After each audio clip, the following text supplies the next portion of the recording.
Tell me about yourself is the first icebreaker question between the interviewer and the interviewee, and therefore it sets the entire tone of the interview. The best part about this question is that it's an open ended question, which means it gives you a blank canvas which you can fill exactly the way you want. Hi guys, welcome back to Showfile. My name is Simran Keswani, and today in this video I will be talking about how to answer Tell Me About Yourself. But before I do that, please take a moment to subscribe to our channel and also press the bell icon so you can get latest updates from us every time we come online. Now without further ado, let's get started. Now before we move on to how to answer this question, let's understand why do the interviewers even ask this question.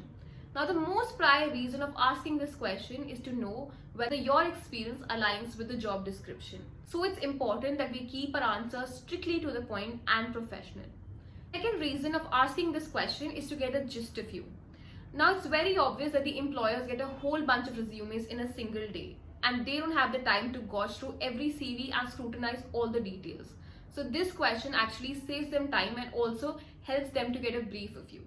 So now that we know why do the interviewers ask this question, let's understand how to answer this question. Now the first tip is to keep it relevant. Always remember the reason you're getting interviewed for this job role is because of your experience that aligns with the job description. So instead of starting with your whole life story, keep it strictly professional and to the point. The employer isn't interested to know whether your pet is a dog or a cat. Keep it professional, to the point and relevant. For example, if you're applying for a content writing role, you can start with greeting and follow it up by talking about your education and your experience as a content writer. Now let's move on to the second point. The second tip is to highlight your skills. Now the best part about this question is that it gives you an opportunity to sell yourself and impress the headhunters as to why you make a perfect fit for this role. So make sure to include 2-3 sentences about your skills and achievements that's relevant with the job role. For example, you can say that being a content writer, I have previous experience in long form as well as short format writing. And I also acquire the proper knowledge of SEO and SEMs, and I also hold a certified degree from Google for the same. Or you can say that I have worked with various companies and they have become my reputed clients. Now when you form your answer this way, it shows credibility and also leaves an everlasting impression on the recruiter. Now let's move on to the third tip.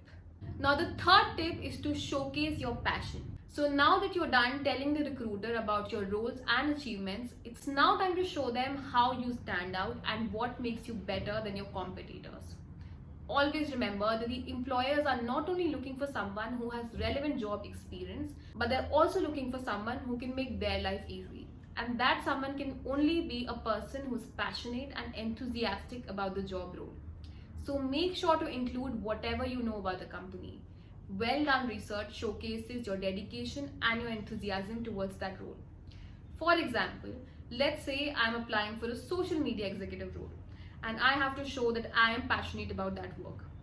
So it goes like, I understand that you're looking for a social media expert who has proper knowledge of running ads, and I'm really excited since what you're doing with your campaign is actually in line with my expertise and my skills. So see, now when you frame your answers in such a way, it showcases that you have actually done research about the company and their campaigns. And it shows that you're not only interested in, the salary or the position that they're providing you, but you're actually interested in the functioning and the working of the company. That was about the third point. Now let's move on to the fourth point. Now the fourth tip is practice but don't recite.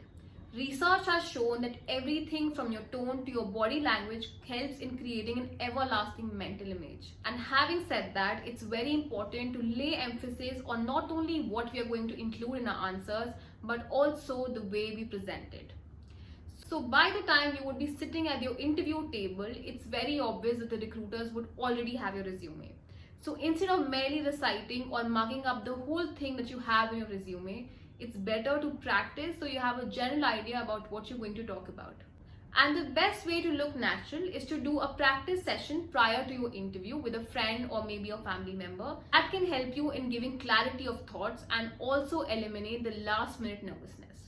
So that was about the fourth point. Let's move on to the fifth point. Now the fifth and the final point is to maintain optimism. Now, whether it is replying with joy and excitement or keeping the topics positive, whatever the case be, make sure to avoid any dull moment in the conversation of your interview and keep the interview positive throughout. Even if there's a question that makes you stumble a bit, make sure that you do not let the nervousness overshadow you. So that was about it in this video. I hope you liked it. Rest you know the drill. Like, share and subscribe and stay tuned for the next one.